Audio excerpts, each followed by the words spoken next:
ATM ചാർജുകളിൽ May 1 മുതൽ മാറ്റം വരാൻ പോകുകയാണ്.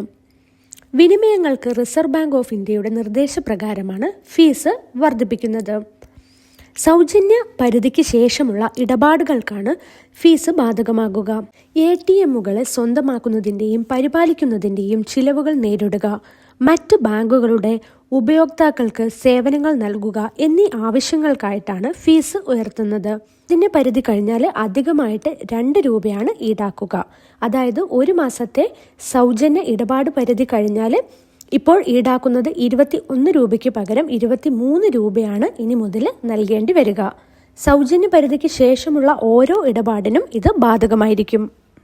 മറ്റൊരു കാര്യം കൂടിയുണ്ട്. വിവിധ സംസ്ഥാനങ്ങൾ, ബാങ്കുകൾ എന്നിവയനുസരിച്ച് സൗജന്യ ഇടപാട് പരിധിയിൽ മാറ്റമുണ്ടാകും. ഒരു മാസം അക്കൗണ്ടുള്ള ബാങ്കിൻ്റെ ATM ഉപയോഗിച്ച് 5 തവണ സൗജന്യ ഇടപാട്